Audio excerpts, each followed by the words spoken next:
بسم الله. أنا مجاوي دكتور سعيد عبد الرحمن أحمد كترسن دكاترة wadnaha Soomaaliyeed maanta halka waxaan ugu qabsoomay waxbarasho dhaafsi ciwaanka oo ahay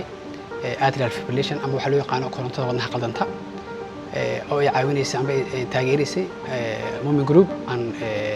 Hainon drug pharmaceutical company waxaan guud ahaan aan ku soo koobnay shirkan waxa wahay in cudurkan uu yahay cudur oo common ah bulshada dib weyn ku haya u baahan wacyi gelin in laga sameeyo adiga dhigaysan aan bay daawanaya haddii aad qabtid xanuunada dadka ku dhaca sida dhiig karka sokorta kolestaroolka iyo waxyaalaha la midka ah waxaan kula talinaynaa inaad booqatid dhakhtarka wadnaha ee kugu dhow si loo ogaado haddii qalad ay ka jirto korontada wadnahaaga aad u heshid la talin ku saabsan xanuunadaas waqti horena laga manage gareeyo si looga hortago waxyaalaha ka dhalan kara ee loo yaqaan complications amba keena qofka inuu la noolaado waqti dheer cudurkaas saameyntiisa haddii aad qabtid amba aad dareemaysid waxaa la xiriira naqas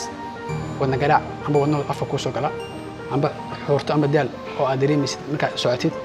waxaan kula talinaynaa inaad booqatid dhakhtarka wadnaha ee kugu dhow si loo ogaado xanuunada wadnaha ku dhaca ayadoo la isticmaalayo mashiinada wadnaha ee la saaro ma ogtahay dhegeyste korontada wadnaha qaldanta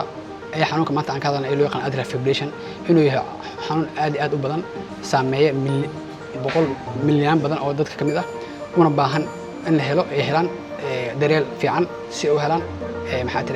si u helaan management amba la tacaalid ku habboon waxaan kula talinaynaa mar kale inaad booqatid dhakhtarka wadnaha kugu dhow si aad u heshid la tacaalinta ugu habbooneed si looga hortago waxyaalaha ka dhalan kara cudurkaas. Waa mahadsantihiin.